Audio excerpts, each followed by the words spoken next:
diantaranya Allah Subhanahu wa taala memberikan kepada kita nikmat berupa keislaman, nikmat kesehatan dan juga nikmat keamanan.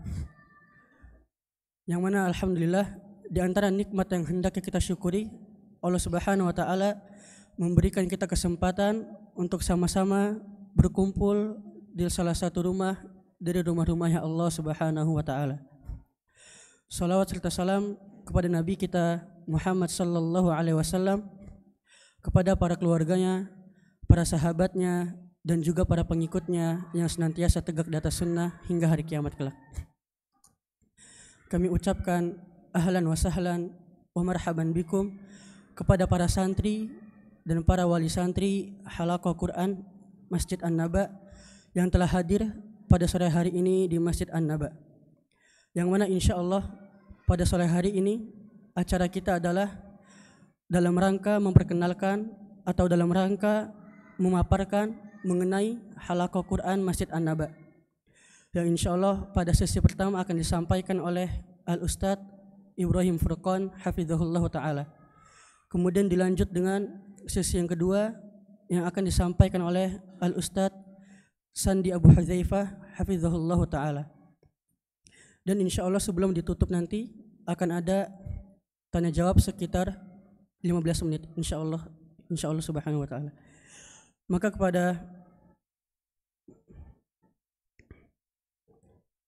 Maka untuk menyingkat waktu, kita langsung masuki sesi yang pertama, yaitu kepada Ustadz Ibrahim Furqan hafizahullah ta'ala. Tempat dan waktu kami persilakan, falyatafaddal mashkura.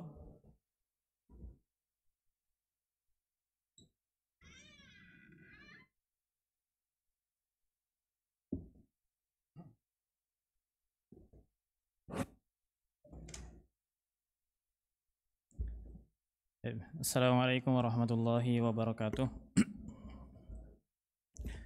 Alhamdulillahirabbil alamin wa bihi nasta'in wa ala umurid dunya waddin. Wassalatu wassalamu ala asyrafil anbiya'i wal mursalin nabiyina Muhammadin wa ala alihi wa ashabihi ajmain. Asyhadu an la ilaha illallah wahdahu la syarikalah wa asyhadu anna Muhammadan abduhu wa rasuluhu la nabiyya wa la rasula ba'dah.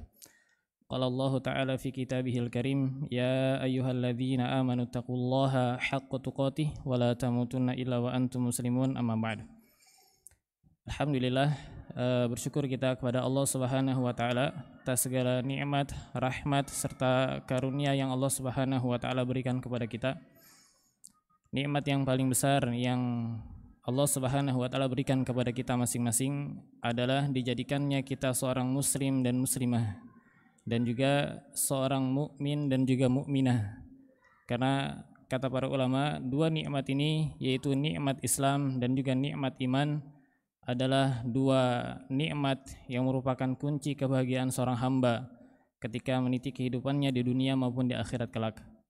Dan juga kita bersyukur kepada Allah Subhanahu wa taala atas segala nikmat-nikmat yang lainnya, berupa nikmat kesehatan, nikmat waktu luang, nikmat digerakkannya hati kita untuk melakukan segala macam kebaikan, nikmat dijauhkannya kita dari mara bahaya, nikmat keamanan, nikmat ketentraman, dan juga nikmat-nikmat yang lainnya, yang mana nikmat tersebut Allah Subhanahu wa taala tidak henti-hentinya mencurahkan kepada kita masing-masing. Begitu banyak nikmat yang Allah Subhanahu wa taala berikan kepada kita, sampai-sampai ketika kita menghitung, tak ada satupun orang yang bisa menghitung nikmat-nikmat tersebut yang Allah Subhanahu wa taala berikan kepada kita. Allah Ta'ala berfirman, wa in ta'uddu ni'matallahi la tuhsuha. Jika kalian menghitung nikmat-nikmat yang Allah berikan kepada kalian, maka tidak ada yang bisa menghitung nikmat-nikmat tersebut. Salawat dan salam semoga tercurah limpahkan kepada Nabi kita, Nabi Muhammad sallallahu alaihi wasallam. Semoga salawat dan salam ini juga tercurahkan kepada istri-istri beliau, anak-anak beliau, putra-putri beliau, sahabat-sahabat beliau, dan juga orang-orang yang berpegang teguh di atas sunnah beliau sampai hari kiamat kelak. Hadirin yang saya muliakan, yang saya hormati dan saya muliakan, pada beberapa menit ke depan saya akan coba memaparkan program dalam Halaqah Quran An-Naba yang biasa kita sebut dengan HQA, Jadi HQA ini merupakan pembaharuan program dari program yang ada sebelumnya. Sebelumnya itu sudah ada, namanya adalah Bimbel An-Naba. Namun kami perbaharui dari segi sistemnya, kemudian dari segi kurikulumnya, dari segi pembelajarannya, dan terkait dengan teknis-teknis KBM itu semuanya kita perbaiki. Ya, tujuan kami untuk memperbaiki ini adalah agar program ini bisa berjalan lebih baik, ya, bisa bermanfaat dan juga bisa memudahkan para penghafal Al-Quran untuk menghafal dengan hafalan yang baik, baik dari segi kefasihannya ataupun dari segi kekuatan hafalan itu sendiri. Perlu kami sampaikan bahwasanya kami telah membuat kalender akademik yang nantinya akan kami sampaikan kepada wali santri sekalian. Di mana kalender akademik ini kita akan mulai KBM itu di tanggal 5 Agustus. Tanggal 5 Agustus itu kita akan mulai di hari Senin insyaallah taala dan akan berakhir di semester 1 ini di tanggal 24 Desember. Ya, nanti akan ada evaluasi pembagian rapot yaitu di sekitar tanggal 19 Desember. Pada tanggal 5 sampai 16 Agustus ini akan kita adakan masa observasi atau masa penempatan kelas. Jadi sebelum masuk ke jenjang kelas nanti akan ada masa observasi. Ya, kita akan bekali dasar-dasar dari segi pengucapan, dasar-dasar teorinya. Seperti apa? Seperti itmamul harokat, kemudian membedakan satu huruf dengan huruf yang lainnya dari segi bunyi, dari segi bentuk dan juga yang lainnya. Kemudian di situ juga kita akan berikan materi pelatihan, ya, menggabungkan satu huruf dengan huruf yang lainnya dari segi pengucapan. Ya, ini juga nantinya akan mengaplikasikan hukum-hukum, ya, tajwid berupa hukum-hukum mad, ya, hukum-hukum mim sakinah dan tanwin, nun sakinah dan tanwin dan seterusnya. Jamaah sekalian yang dirahmati Allah Subhanahu wa taala, kami di sini program HQA itu ada, kita tetapkan adanya 4 level. Ya, adanya 4 level. Jadi tujuannya adalah untuk mengatur perkembangan pembelajaran peserta. 4 level ini terdiri dari level 1 dan level 4. Level 1 itu kita sebut dengan mustawa awal, level 2 mustawa tsani, level 3 mustawa tsalits, dan mustawa 4 untuk level yang keempat. Mustawa rabi' untuk level yang keempat.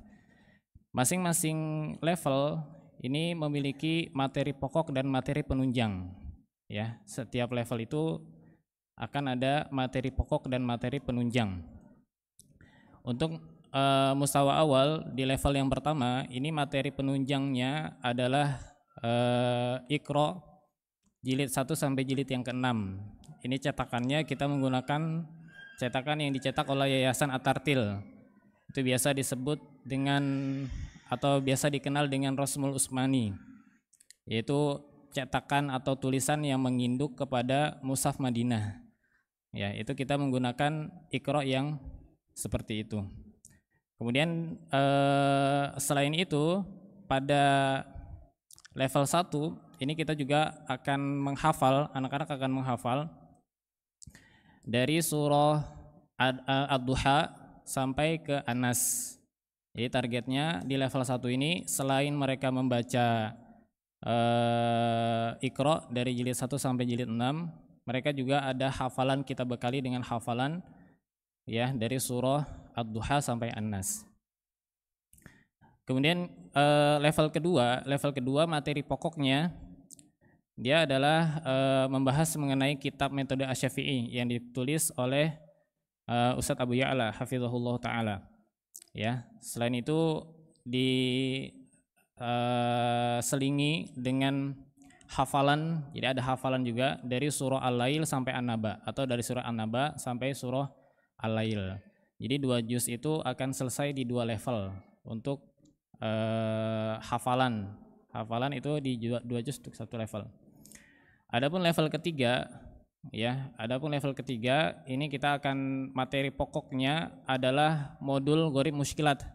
Ini yang kita susun sendiri, yang disusun oleh Ustaz Sandi hafizahullah taala. Ya, ini akan menjadi materi pokok pada level ketiga, yaitu gharib dan muskilat.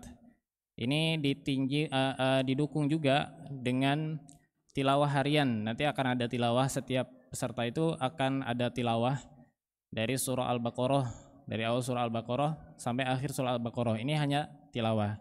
Adapun hafalannya itu targetnya dari surah Al-Mulk sampai Al-Mursalat. Ini juz 29 ya.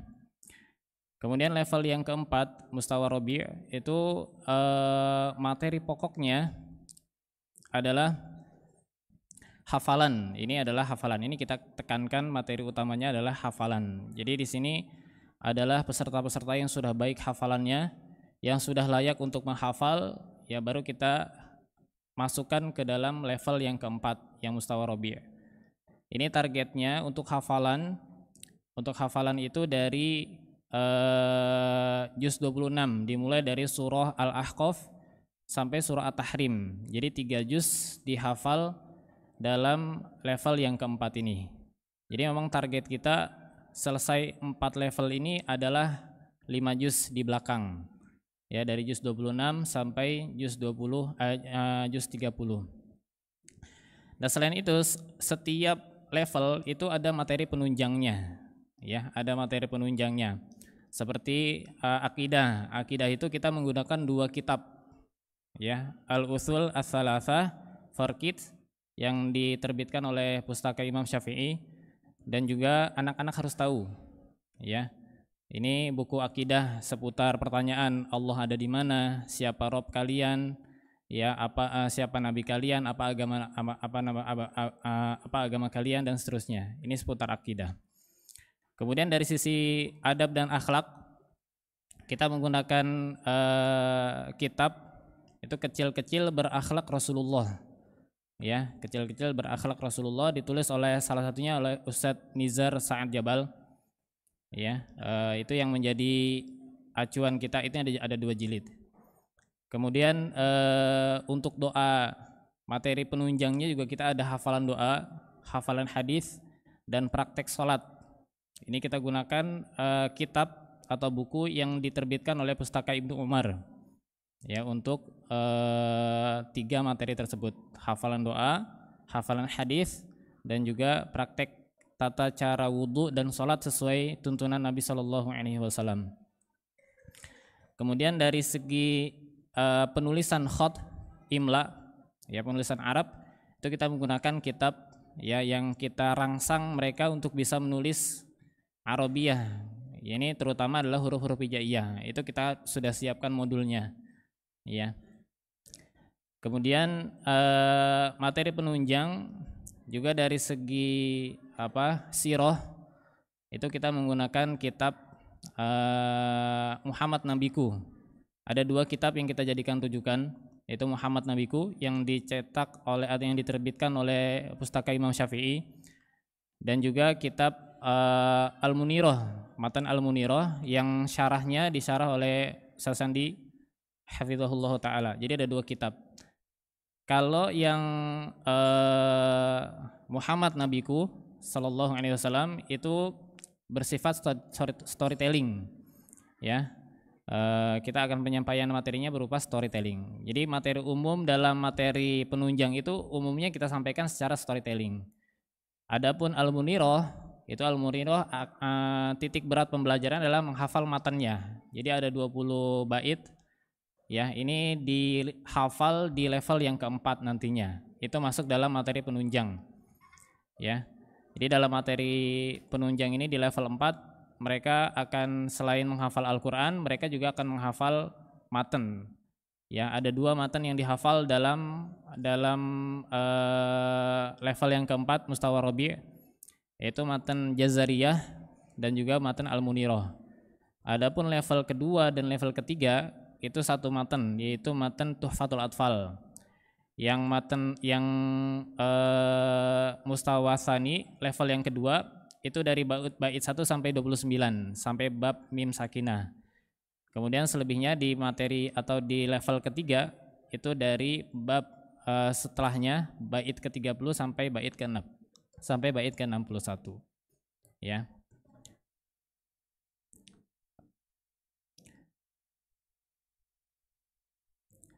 Ya, mungkin ini yang bisa saya sampaikan. Jika ada yang ditanyakan, kami persilahkan. Itu saja ya. Ada mic-nya. Yang mau bertanya diangkat tangan boleh. Ya. Pakai mic nggak?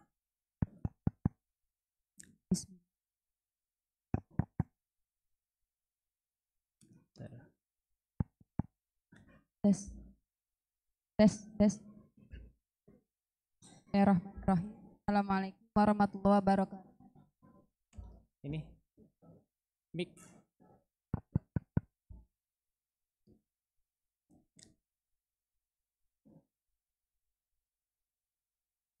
Afwan izin bertanya.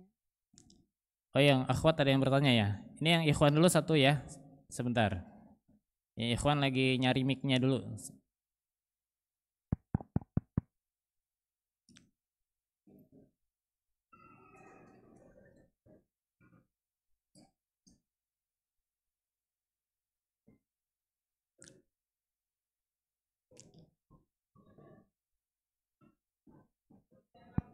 Oh, langsung aja.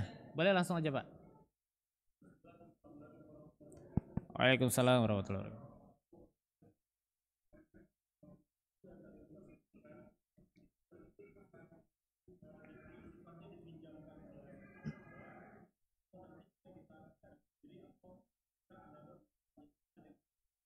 Ya. Ya, ini pertanyaannya bagus ya.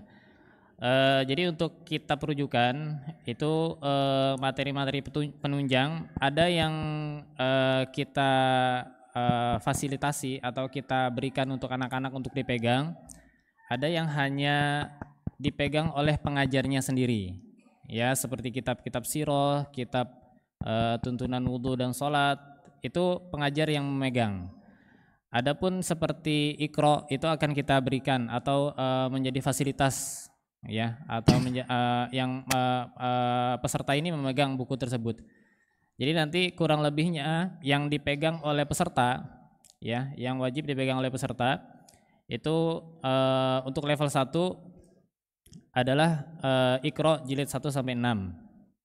Ya, kemudian ada juga buku mutabaah nanti.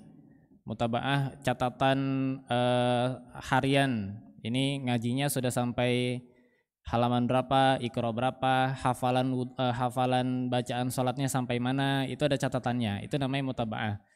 Ya, buku prestasi juga bisa disebut dengan buku prestasi. Kemudian untuk level 2 itu yang dipegang oleh santri adalah buku metode Asy-Syafi'i. Ya, level 3 adalah modul Ghaurib Muskilat.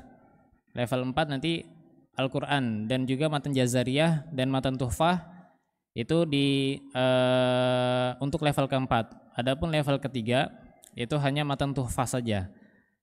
Jadi ada yang untuk santri umumnya kitab itu akan dipegang oleh guru masing-masing.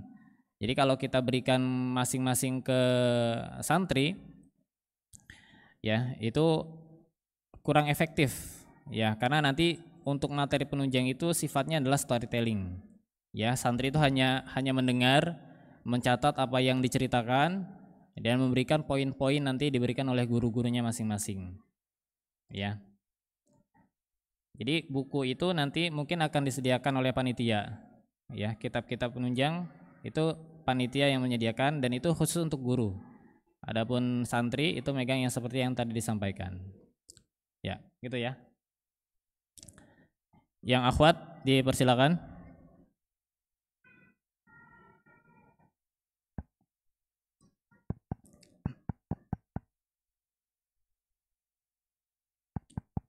Yang akhwat jadi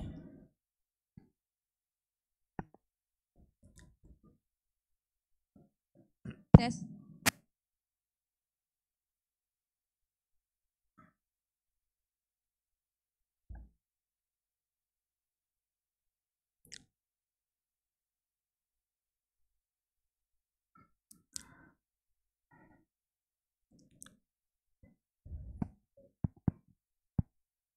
Atau yang ikhwan ada lagi?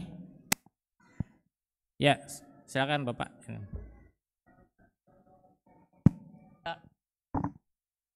Maaf Ustaz.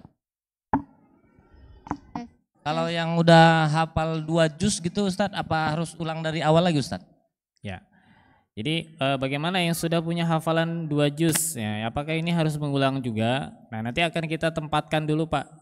Kita akan cek bacaannya, kalau memang sudah layak untuk menghafal, ya kita akan bisa masukkan ke level yang tahfidz. Tapi ini setelah kita lakukan observasi apakah yang bersangkutan, peserta yang bersangkutan ini sudah layak menghafal dimasukkan ke kelas tahfidz atau belum. Kalau belum, nanti akan kita tentukan di jenjang yang lainnya, bisa di jenjang 1 atau 2 atau 3 ya. Hafalan 2 juz tersebut itu akan diperbaiki dari segi kualitas bacaannya, akan diperbaiki lagi ya. Jadi sudah berbekal, itu sudah ada bekal untuk perbaikannya. Itu ya. Ada lagi?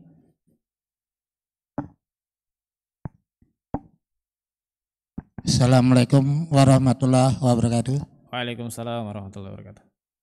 Ustadz, ada beberapa yang ingin saya pertanyakan, bahwa hari ini ada penyampaian terkait dan perubahan materi dari pembelajaran sebelumnya, PKBM sebelumnya, bahwa ada perubahan dari sebelumnya dalam rangka perbaikan.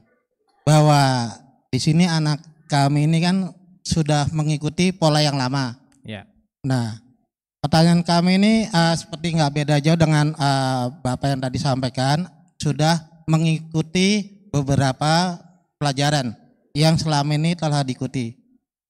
Nah, kemudian bahwa di dalam pengklasifikasian kelompok, apakah ini nanti akan disamaratakan sebagaimana tadi Pak Ustadz sampaikan sesuai dengan tingkat kemampuan dari tahap awal, atau bahwa ada perbaikan sekedar atau dia dikembalikan di kelompok yang sama, karena kan bahwa sebelumnya sudah ada evaluasi dari terdahulu.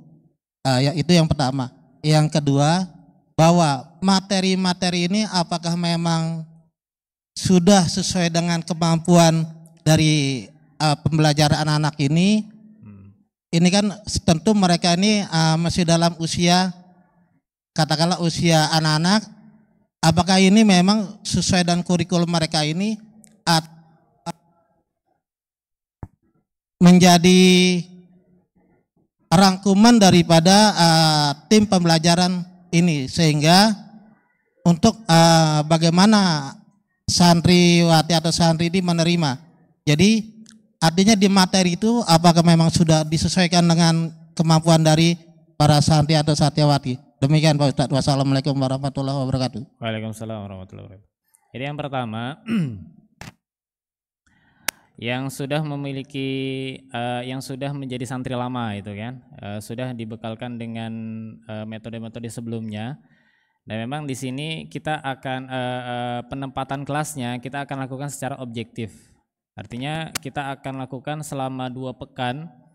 Ya, ini dari tanggal 5 sampai 2 pekan ke depan itu kita lakukan pembekalan materi, dan dari sini akan kita tentukan ya ini santrinya layak masuk ke level yang keberapa. Ya, kalau sudah punya bekal, itu bekal di santri yang lama itu kemungkinan akan levelnya akan berbeda. Mungkin dia sudah punya bekal ya, mungkin ke level 2 atau ke level 3 dan yang lainnya. Ya. Tapi secara garis besar kami sampaikan bahwasanya penilaian untuk penentuan kelas tersebut itu berdasarkan hasil evaluasi selama 2 pekan terlebih dahulu. Ya. Harusnya hari ini sebenarnya placement test itu hari ini. Namun kita pikirkan kembali kalau hari ini itu kurang maksimal dan khawatir kurang tepat dalam penempatan masing-masing peserta. Ya, karena waktunya singkat, kemudian jumlah pesertanya juga banyak, dan kami harus melibatkan guru-guru juga Ya, ini kita pikir ulang, kita lakukan placement test atau masa observasi ini di dalam 2 pekan ke depan. Baru kita bisa tentukan masing-masing peserta ini masuk ke dalam level yang mana. Ini yang pertama. Yang kedua, tadi berkaitan dengan usia. Apakah materi yang disampaikan sudah sesuai dengan usia yang ada peserta-peserta yang ada saat ini, karena terhitung anak-anak ya gitu ya. Nah, perlu diketahui bahwasanya materi yang kita sampaikan nantinya itu bersifat storytelling dan kita akan sesuaikan ya. Kita akan sesuaikan grade-nya usia-usia segini itu masuknya ke materi yang mana. Ya, ini akan kita sampaikan seperti itu. Kemudian nanti akan kita evaluasi apakah materi yang kita sampaikan ini itu sesuai dengan bisa diserap oleh peserta dengan baik atau tidak. Itu akan kita adakan evaluasi. Jadi memang kita dalam program kita akan adakan rapat evaluasi setiap per 2 pekannya. Ya, per 2 pekan kita akan evaluasi apakah materi kita ini sudah berjalan dengan baik, apakah ada kendala-kendala. Nah, ini kita akan carikan solusi-solusinya ketika ada kendala. Seperti itu ya Pak. Ada lagi? Cek. Ustadz, Afwan, izin pertama dari Umahat Ustadz. Ya. Yang pertama, untuk waktu kalau misalkan telat, apakah diperbolehkan karena terkendala pulang sekolah? Ya. Yang kedua, kalau misalkan masuk halakoh hanya selain hari Jumat, karena di hari Jumat ada les, apakah ada sanksinya Ustadz? Ya. Yang ketiga, setelah 2 minggu pembelajaran, apa saja yang akan dilakukan setelah itu? Lalu jika masuknya tidak teratur, apakah ada sanksi sama yang kayak kedua tadi Ustadz? Ya. Dan kemudian materi yang ditekankan apa saja Ustadz? Banyak banget ini ya. Satu dulu ya, saya jawab yang pertama dulu. Yang pertama itu berkaitan dengan apa tadi? Pulang sekolah. Telat sekolah, dia Ya. terlambat datang karena ada sekolah terlebih dahulu. Ini diperbolehkan ya, karena di awal itu kita sifatnya adalah individual. Ya, nanti perbaikan dari segi individual. Adapun secara berkelompok jama'i itu pada saat materi akhir, itu materi penunjang. Jadi kita ada materi utama, ada materi penunjang. Materi utama ini durasinya kurang lebih 1 jam. Adapun materi penunjang ini hanya 20 menit. Ini pun menjelang akhir dari penutupan kelas. Jadi sekitar jam 5.15 itu baru kita lakukan materi penunjang. Dan materi penunjang ini kita sifatnya adalah bersama-sama. Nah, di situ yang diharapkan kehadirannya di sana. Adapun telat itu nggak jadi masalah. Kemudian yang kedua,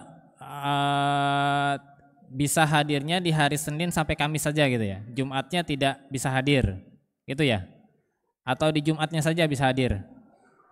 Jumatnya tidak bisa hadir. Jumatnya nggak bisa hadir. Ini akan berpengaruh ya, karena kita akan adakan evaluasi nanti di akhir semester. Evaluasi ini akan mencakup semua pelajaran.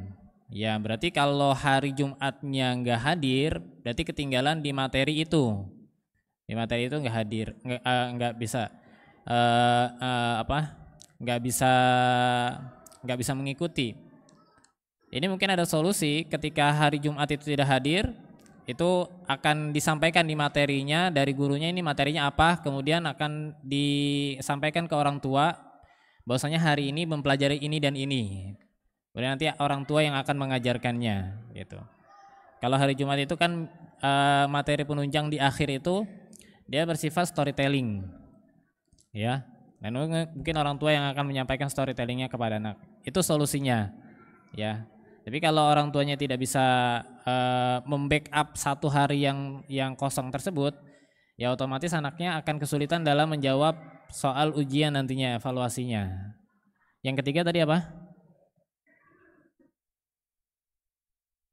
Kalau misalkan tidak masuk 5 kali Ustadz, apakah akan dikeluarkan atau ada sanksinya Ustadz?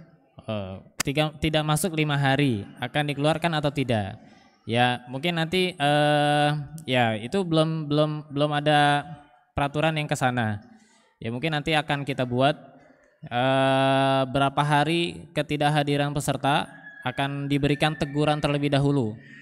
Ya mungkin kalau sudah memang tidak kita lakukan konfirmasi ke orang tuanya ini mau lanjut atau tidak, ya sudah kita keluarkan. Kalau nyatanya tidak ingin lanjut, kita keluarkan. Jadi kalau sudah 5 hari tidak masuk itu sudah banyak tertinggal pelajaran.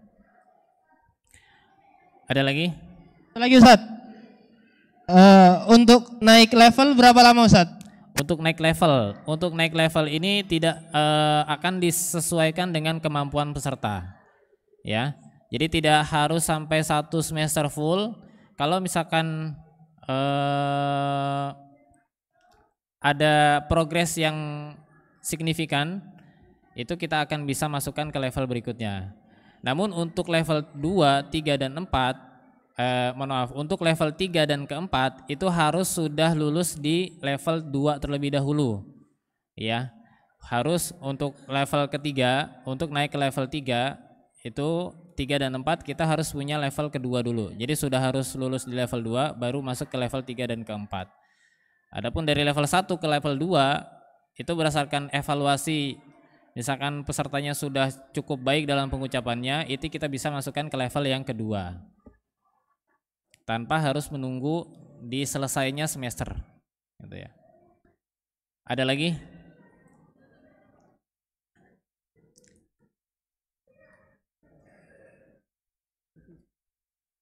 Mungkin sampai sini materi saya, nanti akan dilanjutkan oleh Ustaz Sandi materinya. Kurang lebihnya saya mohon maaf ya. Terima kasih atas perhatiannya. Wassallallahu ala nabiyina Muhammad wa ala alihi wa sahbihi wasallam. Assalamualaikum warahmatullahi wabarakatuh.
Cek sana.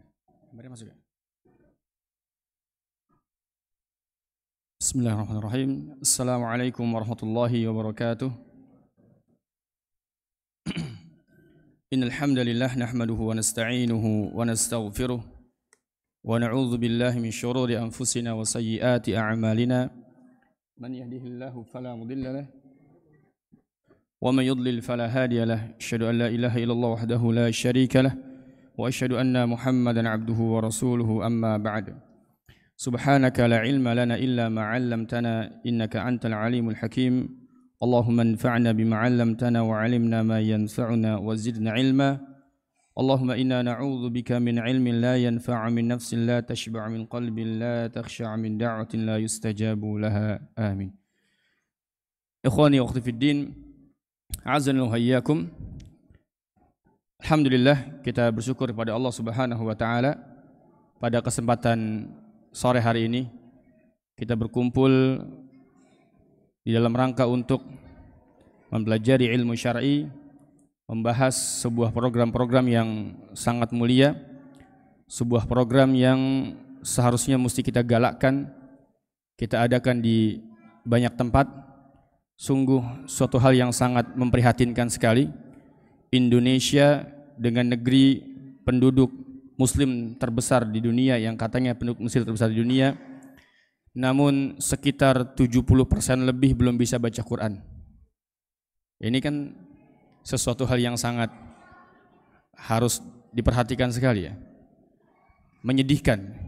Indonesia dengan penduduk negeri muslim terbesar di Indonesia di dunia tapi banyak kaum muslimin yang belum bisa baca Quran.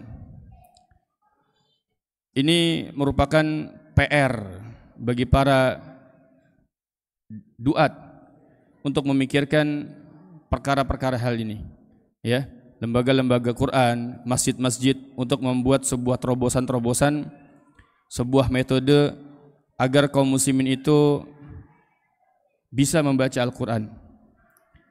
Taib, salawat serta salam semoga selalu tercurah limpahkan kepada Nabi kita Muhammad alaihi wassalatu wassalam, dan juga kepada keluarganya, istrinya, kemudian keturunannya, para sahabatnya, dan juga semoga salawat dan salam juga semoga selalu tercurahkan kepada seluruh umatnya hingga akhir zaman kelak. Ma'asyiral muslimin rahimani wa rahimakumullah.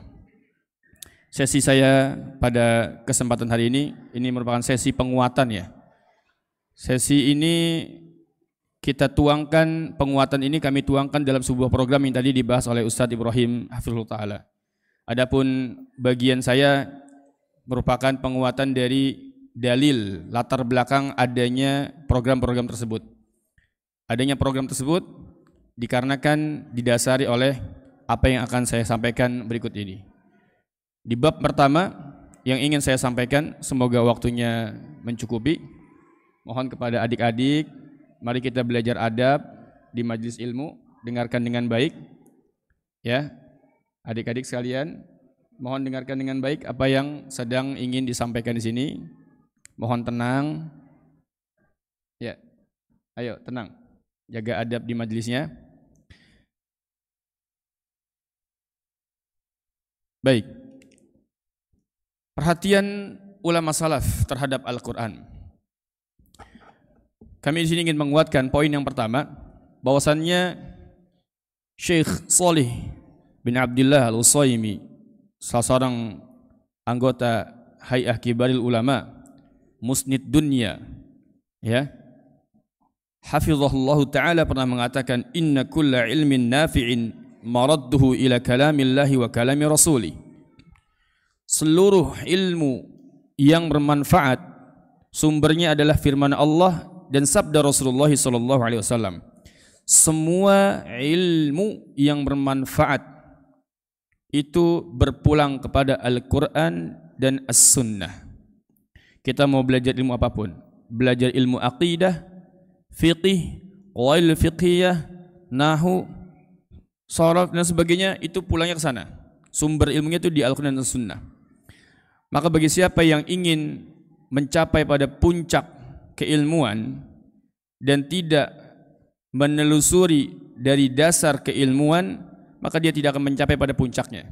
Maka barang siapa yang ingin sampai kepada tujuan dari cita-cita keilmuannya, maka hendaknya terlebih dahulu memusatkan perhatiannya pada perkara-perkara yang dasar, yaitu memperhatikan, mempelajari Al-Quran sebelum mempelajari ilmu-ilmu yang lainnya. Karena seluruh ilmu, sebagaimana disebutkan oleh Dr. Mutlaq bin Jasir Al-Jasir hafizahullah ta'ala, wahfadz kitaballahi wastamsik bihi fa inna kullu ilmin, hafalkanlah setiap ilmu, karena setiap, hafalkan Al-Quran, wahfadz kitaballah, hafalkanlah kitab Allah Al-Quran, wastamsik bihi, dan berpegang teguh dengannya, fal ilmu kullul ilmi fil Qur'ani, karena semua ilmu itu ngumpulnya di Quran. Karena semua ilmu itu, segala ilmu ada pada Al-Quran. Silakan buktikan, silakan tanya teman-teman yang lain yang sudah pernah belajar ke Madinah, ke Yaman, kemana lagi, ke Sudan sebagainya. Mereka datang ke sana belum punya pegangan Al-Quran, belum bisa baca Quran, belum hafal Quran, pasti akan berat nanti perjuangan belajarnya. Maka kami sampaikan kepada teman-teman yang belajar dan mereka ingin mengambil beasiswa ke Madinah dan sebagainya, tuntaskan dulu Al-Quran, tuntaskan Al-Quran, pelajari bahasa Arab, biar di sana enggak terlalu pusing, di sana tuh enggak terlalu berat. Benar apa yang mereka rasakan, mereka tuntas di sini Indonesia, selesai hafalan Al-Quran 30 juz, bisa baca dengan baik. Mereka sana tinggal menghafalkan ilmu-ilmu yang lainnya. Nah, demikianlah apa yang dilakukan oleh para ulama kita sejak zaman dahulu. Kalau kita lihat dari data yang kami kumpulkan di sini, ya, dari data yang kami kumpulkan, dari mulai Al-Imam Asy-Syafi'i hafal Quran dari umur 7 tahun. Kemudian Syekhul Islam Ibnu Taimiyah hafal Quran dari umur 7 tahun. Ibnu Jarir At-Tabari umur 7 tahun. Ibnu Qudamah 10 tahun. Ibnu Sina ini terpersisihkan ya, dipersisihkan keislamannya oleh para ulama. Ya, ada yang mengatakan beliau kafir. Cuma yang ingin saya sampaikan di sini bahwasanya apa yang kami tulis di sini, mereka berasal dari berbagai macam profesi yang berbeda. Di zaman sekarang orang-orang mengatakan, saya tidak bisa baca Quran, saya tidak bisa menghafal Quran karena saya bukan jurusan Quran. Maka saya bantah di sini. Jurusan apapun kita, ya, kita bilang saya jurusan akidah, saya nggak baca Quran. Saya jurusannya fikih, saya nggak bisa baca Quran. Ya wajar dong. Orang-orang mengatakan demikian. Seketika kita berjumpa kepada teman-teman, saya nggak bisa baca Quran, ya maklum, karena saya kuliahnya bukan kuliah Quran. Yang bisa baca Quran dan hafal Quran cuma orang-orang yang jurusan Quran. Ini buktinya. Para ulama zaman dahulu, pakar fikih, pakar kedokteran, pakar politik, pakar hadis, dan lain sebagainya, mereka memulai keilmuannya dengan mempelajari Al-Quran. Lihat apa yang terjadi. Contoh yang lain disebutkan oleh Al-Walid bin Muslim. Kami nukil dari kitab Halus Salaf Ma'al Quran, bagaimana keadaan para salaf terhadap Al-Quran dahulu. Al-Walid bin Muslim pernah bercerita, kami merupakan murid-muridnya Al-Imam Al-A'udhai. Di setiap kali ada wajah baru yang datang ke majelis, ada muka-muka baru yang datang. Maka Al-Imam Al-A'udhai akan mengirimkan utusan, mengirimkan orang-orang, 1 orang, ngecek 10 orang yang hadir di kajiannya. Dicek 10 orang datang ke depan, ditanya, udah hafal Quran? Belum? Kalau belum pulang. Jangan belajar di majelis hadis dan di majelis fikih sebelum bisa baca Quran dan hafal Quran. Sudah hafal Quran? Sudah, tes. Lanjutin ayat ini. Gitu. Ini baru Al-Imam Al-A'udhai, belum Imam Abu Darda dan sebagainya. Mereka demikian, kondisinya sama. Bahkan Al-Imam Nawawi mengatakan, membuat judul, seseorang tidak diperkenankan untuk mempelajari hadis dan mempelajari fikih sebelum hafal Al-Quran. Dibuat judul besar oleh Al-Imam An-Nawawi rahimahullah ta'ala. Maka di sini, ini merupakan latar belakang adanya program. Program ini, ya, program kita mulai dari sejak dini, sebagaimana para ulama dahulu memulainya sejak dini, ya ini fokus pada Al-Quran. Kemudian yang berikutnya, setelah kita mefokuskan, mendapatkan bahwasanya para ulama salaf dahulu sangat perhatian terhadap Al-Quran, maka marhalah yang berikutnya kita mesti mengetahui, sebelum kita mempelajari disiplin ilmu syar'i, maka kita mesti mengetahui Google Map-nya, maksudnya gitu bahasanya. Kita mesti mengetahui tahapan-tahapannya. Orang yang ingin meraih sebuah tujuan tapi tidak memiliki arah yang jelas, maka dia bakalan tersesat. Kita ingin datang ke Masjid An-Naba, tapi kita nggak tahu jalan, muter-muter, ya, pernah dengar aja, tapi nggak ada arahnya, nggak pakai map, maka kita bakalan nyasar. Sampai, kalau dicari sampai, cuma lama nyampenya. Beda sama orang yang datang ke Masjid An-Naba, tapi udah tahu jalannya, cepet dia. Ibarat 2 orang datang ke kajian, kenal sunnah bareng-bareng, ada 2 orang, yang satu ini ngajinya semangat, di mana lagi datengin. Yang satu lagi dia semangat juga sama, cuma punya urutan, punya tahapan. Orang yang semangat ini nggak peduli, dia mau ngaji pakai kitab apapun, yang penting ada kajian datang. Orang yang kedua, dia ngajinya itu mengikuti tahapan para ulama. Dia pelajarin dulu akidah, dia belajar bahasa Arab, dia belajar tajwid, belajar tahsin sebagainya, naik level terus, ikutin urutan yang disebutkan oleh para ulama. Yang ini enggak. Yang orang pertama ini 10 tahun, 20 tahun ngaji pasti makalan sama. Kayak orang awam aja intinya. Intinya semangatnya ada. Ilmunya dapat ya begitu-gitu aja. Adapun orang yang kedua, ketika dia ngajinya mengikuti urutan para ulama, mengikuti tahapan-tahapan para ulama, maka pada 10 tahun kemudian dia akan menjadi seorang ahli ilmu. Karena dia basicnya udah kuat. Bisa ngaji, bisa baca Quran, paham bahasa Arab, belajar qawaid, tahu kaidah apa yang disampaikan. Kenapa Ustadz bisa mengatakan demikian di depan masjid, di depan majelisnya? Kenapa bisa berkesimpulan seperti ini ulama demikian? Tahu dasar-dasarnya apa, dalilnya apa. Orang yang kedua demikian. Karena belajarnya bertahap, mengikuti urutan-urutan. Adapun orang yang kedua, pokoknya ada kitab apa aja didatengin. Mau kitab itu menengah, mau kitab itu level yang buat atas, mau kitab itu level bawah, didatengin sama dia. Paham gak paham datang. Sebagaimana kata para ulama, ta'amul kibar summus sighar. Makanan buat orang dewasa itu racun buat anak bayi. Makanya nggak aneh kalau ada orang mengatakan agama berat amat ya, karena dia belajar tidak sesuai tahapan. Maka belajarlah harus sesuai dengan tahapan, urutan-urutan yang telah disebutkan oleh para ulama. Abu Abdullah bin Nasr Ali Ibnu Maryam Asy-Syirazi, ya, ini nanti tahapan yang pertama. Jadi kata para ulama di sini, seseorang Syekh Shalih bin Al-Utsaimin mengatakan dalam kitabnya Khulasatu Ta'zimil Ilmi, bahwasanya setiap orang itu harus mengikuti tahapan-tahapan yang sudah baku. Seorang itu harus mengikuti tahapan-tahapan yang sudah baku sebagaimana tahapan para ulama. Dia tidak akan sampai kepada tujuan jika tidak mengikuti tahapan-tahapan tersebut. Apabila dia melanggar tahapan-tahapannya, maka dia akan tersesat pada jalannya, bahkan bisa mengakibatkan hilangnya ilmu. Silakan para jamaah baca kitab Khulasatu Ta'zimil Ilmi. Nah, tahapan yang mesti kita tempuh saat kita ingin mempelajari ilmu syar'i adalah terutama Al-Quran, fokus pada perbaikan bacaan sebelum menghafal. Inilah yang akan kita terapkan di program Halaqah Quran Masjid An-Naba pada saat ini. Jadi sebelum mereka difokuskan, diberikan kesempatan untuk menghafal secara mandiri, maka terlebih dahulu harus dilakukan perbaikan bacaan.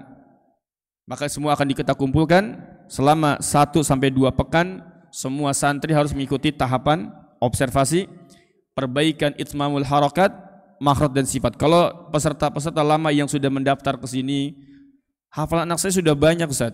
Adik tadi kan mengatakan demikian.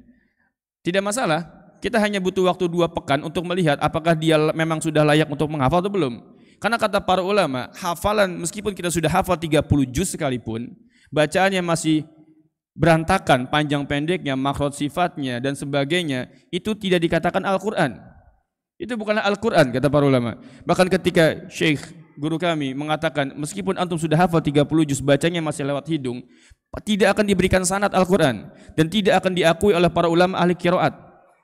Maka kita untuk menjaga hal itu semuanya harus dirapikan dulu bacaannya. Dirapikan bacaannya sebagaimana disebutkan oleh Abu Abdullah Nasr bin Ali Ibnu Maryam. Beliau mengatakan, "Fa inna husnul ada'i fardun fil qiraati wa yajibu 'ala qari ayatlu al-Qur'an haqqa tilawati siyanatan lil Qur'ani an yajida al-lahnu wa ta'biru ilaihi sabila." Sesungguhnya membaguskan bacaan Al-Quran itu hukumnya fardu dan wajib bagi setiap pembaca Al-Quran. Membaca Al-Quran dengan benar tanpa mengubah makna itu hukumnya fardu ain bagi setiap muslim dan muslimah. Fardu ain. Adapun menghafalkan Al-Quran hukumnya fardu kifayah. Ini prinsip alas yang mesti difahami oleh setiap orang tua. Ya. Kenapa kita mesti membaca Al-Quran dengan benar? Tujuan adalah untuk menjaga kemurnian Al-Quran. Tujuanlah untuk menjaga kemurnian Al-Quran dari berbagai macam lahan dan menutup jalan-jalan yang dapat mengubah keaslian Al-Quran. Alhamdu dibaca alhamdu, rusak maknanya jauh. Alam dibaca alam, udah jauh rusaknya. Meskipun hafal 30 juz, berantakan bacanya, ya sama aja. Maka dirapihin dulu semuanya. Kalau udah hafal insya Allah gampang, bisa balikin lagi. Tapi pondasinya mesti dikuatkan dulu. Inilah yang menjadi prinsip. Inilah yang akan menjadi panduan kita semua nanti. Kemudian Syekh Asy-Syuair mengatakan, faqad dzakara ahlul ilmi, para ulama telah menyebutkan bahwa hal yang pertama mesti dipelajari dalam ilmu Al-Quran adalah dhabtul qiraah, memperbaiki cara membaca Al-Quran. Dibenerin dulu mat-matnya. Hafal Quran, hafal. Katanya hafal. Toha, kepanjangan bacanya. Ya. Sabbihisma rabbikal ala alladzi khalaq. Bacanya berantakan. Hafal. Tapi begitu berantakan bacanya. Dan itu tidak dikatakan Quran oleh para ulama. Maknanya akan rusak, menyimpangkan maknanya. Maka di antara kebiasaan para guru di Madinah ketika itu pada masa salaf, mereka menghukum pelajar yang lahan lebih berat dari pelajar-pelajar yang lupa dalam surah hafalan.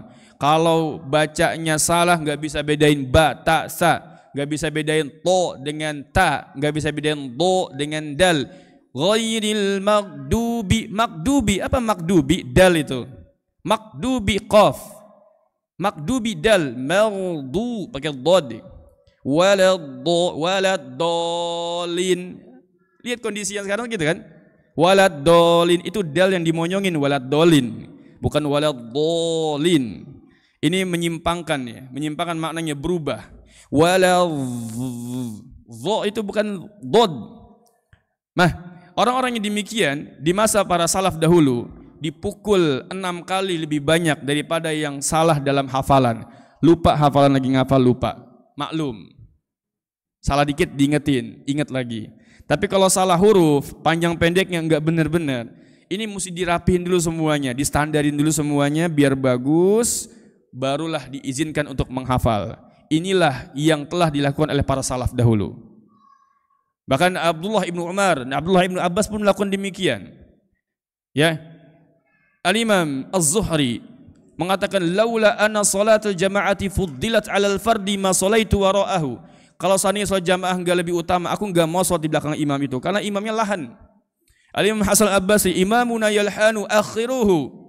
Imam kami terjatuh ke dalam lahan, tinggalin dia, jangan suruh jadi imam.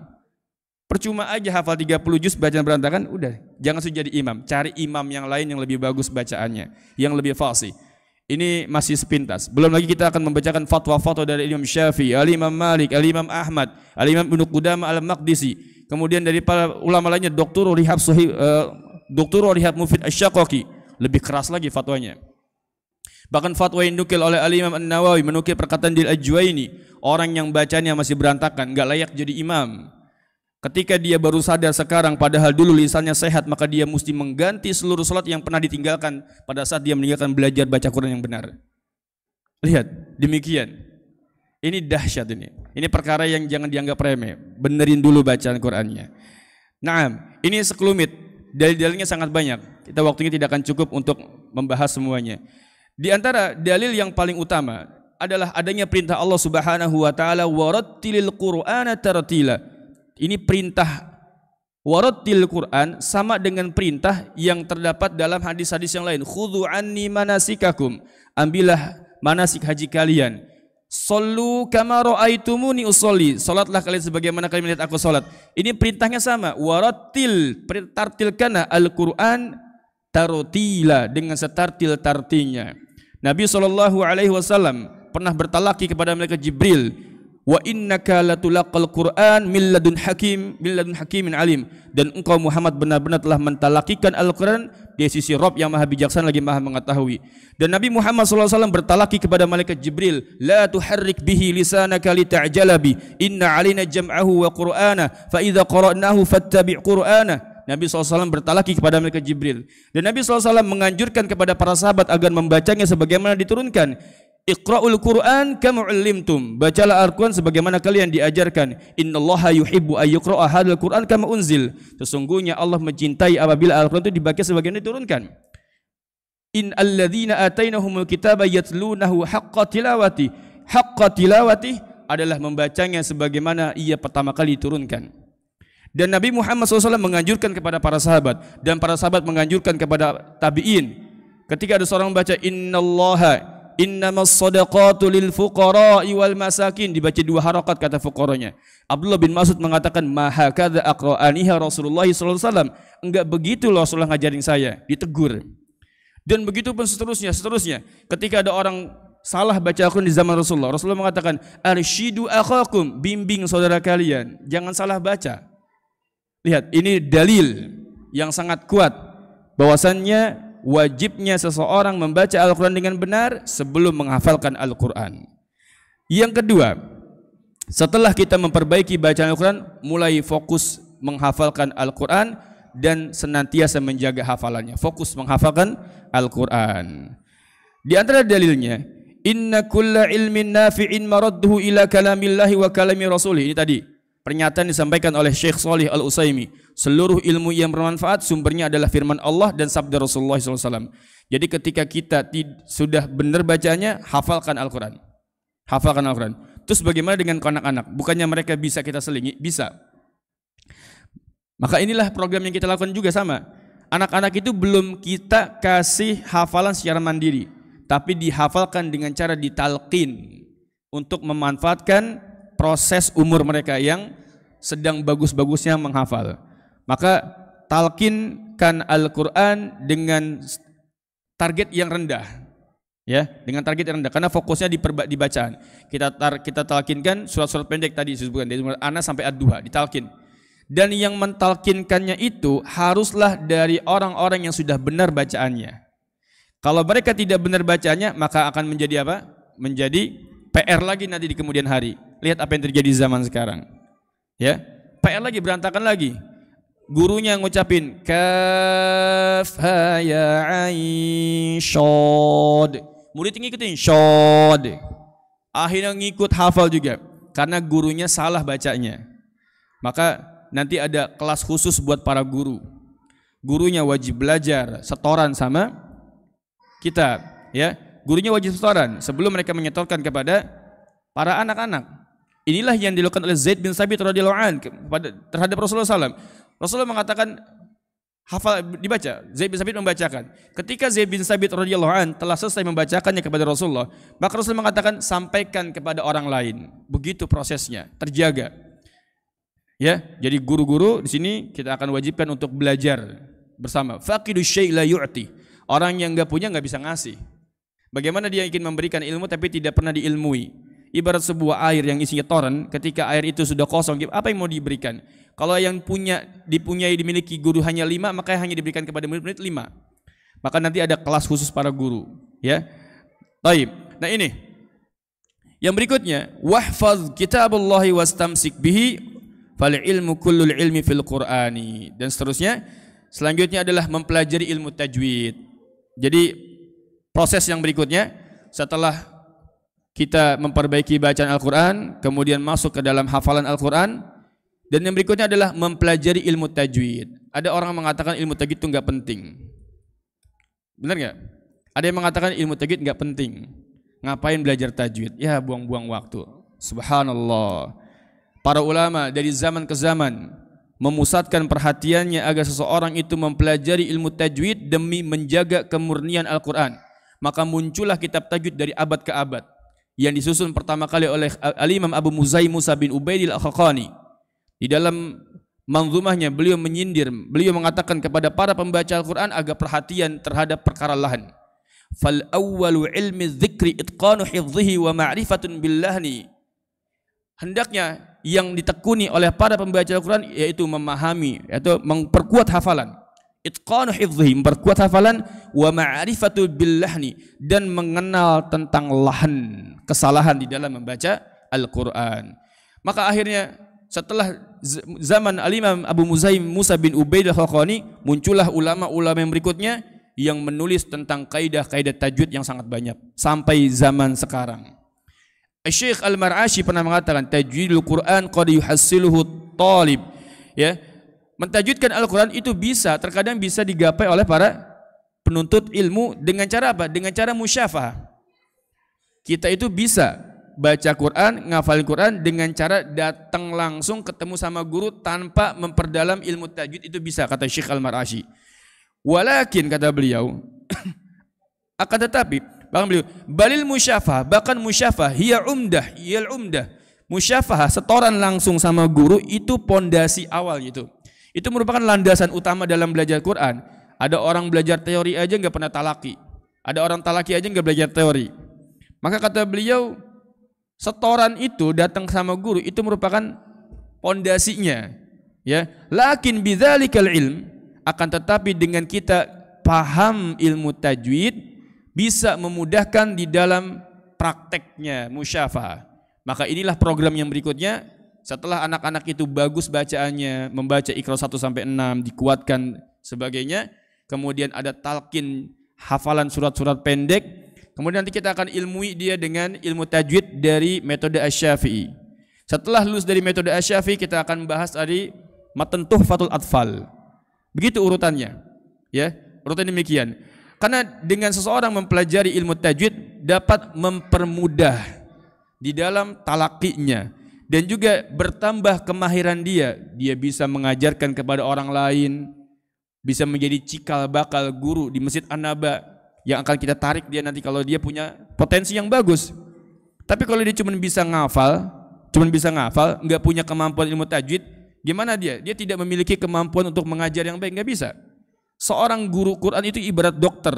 Dia harus mengetahui penyakit-penyakit yang ada dalam diri muridnya. Kesalahannya di mana? Cara membunyikan ini bagaimana? Huruf ini keluarnya di mana? Sifat-sifatnya apa saja? Maka seorang guru Quran harus tahu itu. Ya. Nah, ini dengan adanya penguatan dari sisi teori, harapannya dia akan bertambah kemahiran serta menjaga hasil talaqi dari beragam keraguan dan perubahan. Inilah yang menjadi landasan kita kenapa ada pelajaran tajwid. Yang berikutnya, setelah faham tajwid, maka dia sudah hafal Quran, menghafalkan Quran, mempelajari ilmu tajwid, berusaha menghafalkan mutun. Mutun ini emang cocok buat anak-anak. Mutun ini memang level anak-anak kalau di sana. Di Arab itu udah biasa anak-anak ngafal mutun. Yaqulu raji rahmatil ghafuri dauman Sulaimanuhu wal jamzuri. Udah biasa itu. Ngafal mutun-mutun gitu udah biasa anak-anak. Ya. Mereka dilarang untuk menghafalkan musik-musik. Kita ganti dengan mutun-mutun ilmiah. Mutun-mutun ilmiah itu merupakan perasan air yang telah dibuat oleh para ulama, intisari dari keilmuan. Daripada menghafalkan kitab yang 5 jilid buat para pemula itu berat. Maka buat tolib-tolib awal kita anjurkan untuk menghafalkan mutun-mutun ilmiah dari mulai matan Tuhfatul Atfal, matan Al-Munirah fi Muhimmi Ilmi Sirah tentang sirah nabawiyah, mengenal siapakah Rasulullah, nasabnya bagaimana, mengenal siapakah keluarga Rasulullah, istri-istrinya, anak-anaknya. Itu dengan mudah dihafalkan dalam matan Al-Munirah, menghafalkan matan Jazariyah dan lain sebagainya. Nah, di sini makanya anak-anak itu kita akan berikan levelnya nanti. Ada tahapan-tahapannya, level 1, level 2, level 3, level 4. Ya, tahapannya nanti akan di level 4. Jadi Syekhul Islam Ibnu Taimiyah mengatakan man hafizul mutun hazal funun. Siapa yang menghafalkan mutun maka dia akan menguasai ilmu. Luar biasa. Baik, yang berikutnya. Yang berikutnya adalah mengkaji ulumul Quran serta memahami permasalahan yang terkandung dalam ayat yang telah dia hafal. Mungkin untuk anak-anak ini belum levelnya. Ini tidak kita masukkan untuk ulumul Quran terkait dengan asbabun nuzul, kemudian nasikh mansukh dan lain sebagainya. Ini belum sampai kepada tahapan ini. Tapi di sini ada sindiran khusus dari Al-Imam Maqi bin Abi Thalib Al-Qaisi dalam kitabnya Ar-Ri'ayah. Bahwasanya beliau mengatakan sudah selayaknya para pengkaji Al-Quran mempelajari ilmu hukum-hukum Al-Quran. Ini yang ingin saya tekankan. Banyak orang yang ngafal Quran tapi nggak tahu. Dia baca ayat tentang masalah riba tapi dia riba. Dia membaca ayat tentang tata cara wudu tapi dia nggak paham wudu. Maka di sini disinggung oleh Syekh Al-Mar'ashi dalam kitabnya Ar-Ri'ayah. Dia nggak tahu. Dia harus mengetahui permasalahan sifatnya yang fardu ain buat diri dia itu apa fardu ain. Kayak tata cara sholat. Ya, masa ahli Quran nggak ngerti sholat, nggak ngerti wudu. Banyak terjadi kasus-kasus anak-anak pondok keluar dari pesantren liburan, suruh jadi imam, nggak ngerti sujud tilawah. Ketika imamnya batal ditarik belakang, dia nggak ngerti. Kalau saya disuruh maju, saya ngapain? Akhirnya dia salam. Ya, dia salam padahal baru apa? Baru 2 rakaat dia udah salam, padahal 3 rakaat. Ini kasus yang terjadi di tengah-tengah kita. Banyak orang-orang yang fokus ngafal Quran aja, tapi nggak pernah belajar fikih wudu, fikih sholat. Akhirnya apa yang terjadi? Maka perkara fardu ain yang mesti kita pahami selain ilmu tauhid adalah mempelajari tentang tata cara wudu dan tata cara, dan ini juga masuk dalam program kita insya-Allah. Kemudian di sini dikatakan dia harus memahami bagaimana khitab kalamullah, mengambil manfaat dari apa yang sudah dia baca, mengamalkannya, mempelajari serta memahami permasalahan nasih mansukh dan sebagainya. Inilah perkara-perkara yang menjadi landasan kita semua. Yang berikutnya berusaha memahami dan mengamalkan Al-Quran. La tazulu qadama 'abdin yaumal qiyamah hatta yus'alu an arba wa an ilmihi fima fa'al. Yang terakhir adalah di sini saling bersinergi. Ya. Kita di dalam mendidik generasi maka dibutuhkan saling sinergi antara banyak pihak. Mendidik anak itu berat. Mendidik generasi itu berat. Kalau semuanya diserahkan oleh para guru berat. Makanya seorang mukmin itu lemah kalau sendirian, tapi kalau bersama-sama kuat. Wa ta'awanu 'alal birri wat taqwa wa la ta'awanu 'alal itsmi wal 'udwan. Saling tolong menolong. Kita nanti ada tugas-tugas menghafal di sana, tugas-tugas bacaan Quran dan sebagainya. Maka perlu disinergikan di rumah bersama orang tua. Orang tua perlu mengecek bacaannya, anaknya sudah sampai mana. Anak-anak itu perlu motivasi ketika mereka sudah mencapai hafalan sekian, dipuji anaknya, dimotivasi. Jangan, pendidikan itu bukan tempat laundryan yang ditaruh pakaian kotor, pulangnya udah bayar, saya udah bayar pokoknya bersih. Nggak bisa begitu. Di dalam lembaga pendidikan kita mesti bersinergi dalam visi misi.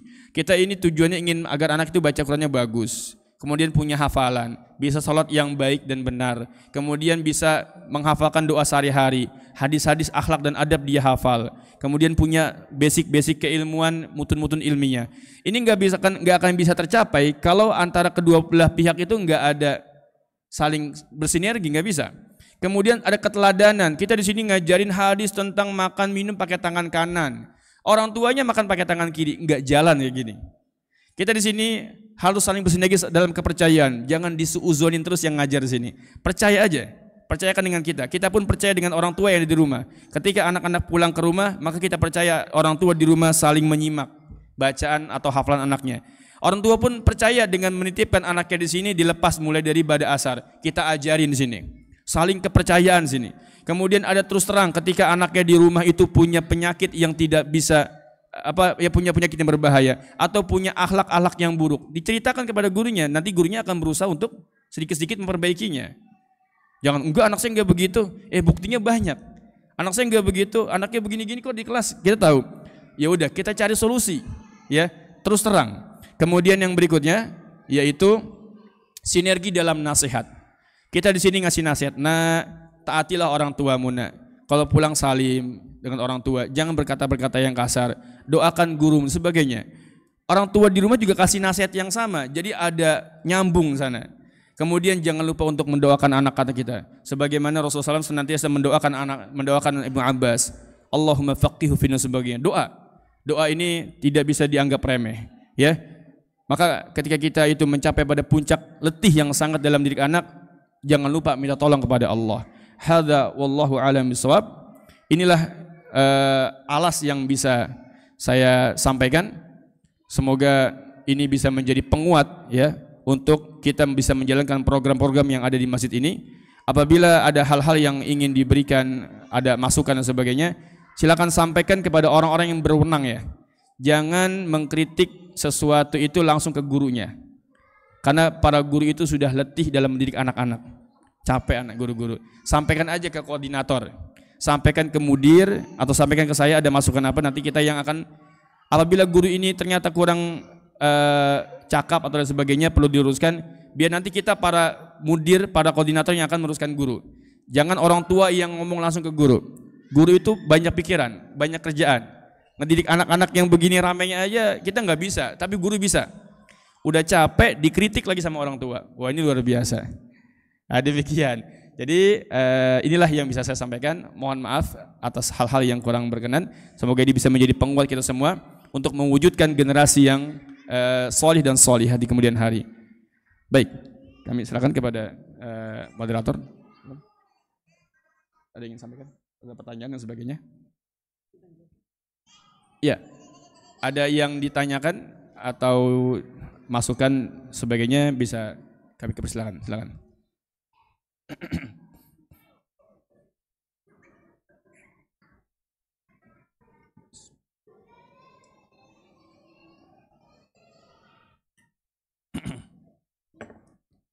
Cukup? Tidak ada pertanyaan? Sudah jelas semua program-programnya? Insya Allah kita akan jalankan tanggal berapa? Tanggal 5. Insya Allah tanggal 5. Sekali lagi, tarjun najata walam tasluku masalikaha. Innas safinata la tajri 'alal yabas. Apa artinya? Kata para penyair, tarjun najata walam tasluku masalikaha. Kita ingin anak kita sukses. Kita ingin kita mencapai generasi yang gemilang. Kita berharap anak kita itu menjadi anak yang salih dan solihah, tapi kita tidak pernah menempuh jalan-jalan kesuksesan tersebut. Innas safinata la tajri 'alal yabas. Sesungguhnya perahu itu tidak akan berjalan di daratan. Maka tempuhlah proses-prosesnya. Kita sama-sama saling bersinergi. Kita semua sama-sama sabar. Kita bersabar, guru bersabar, orang tua bersabar, anak pun semua harus bersabar. Ya, pasti akan ada beberapa hal yang perlu kita perbaiki di kemudian hari, maka sampaikan dengan cara yang baik, dengan cara yang membangun. Demikian para abah dan ummahat yang semoga dirahmati oleh Allah Subhanahu wa taala. Kita berdoa kepada Allah Subhanahu wa taala agar Allah Subhanahu wa taala memudahkan keinginan kita, tujuan dan cita-cita mulia kita. Kita mulai dari sekarang apa yang kita sudah programkan dengan baik. Demikian ikhwani wa akhwati fiddin azza wa iyyakum, kita tutup dengan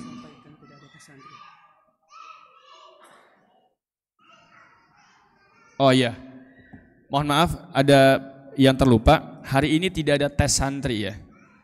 Kita lupa ngabarin. Jadi kok nggak ada? Nanti semuanya akan kita lakukan observasi. Semua santri lama dan santri baru itu kita observasi selama 2 pekan. Mereka mesti mempelajari basic semuanya. Semuanya ikut diratakan basic-basicnya. Belajar itsmamul harokat, belajar huruf-huruf hijaiyah, cara pengucapannya, fathah, dhamma, kasrohnya, mat-matnya kita cek lagi ulang. Kalau ternyata santri lama itu sudah memenuhi kriteria, ya udah kita balikin lagi. Tapi ternyata kalau santri lama itu mesti ngulang, ya mohon maaf. Ini ngulang demi kebaikan bersama. Demi kebaikan bersama kita harus ngulang karena tujuan kita itu ingin agar anak itu baca Qur'annya baik. Gitu ya. Cukup insyaallah. Baik, subhanaka Allahumma rabbana wa bihamdika asyhadu an la ilaha illa anta astaghfiruka wa atubu ilaik. Assalamualaikum warahmatullahi wabarakatuh.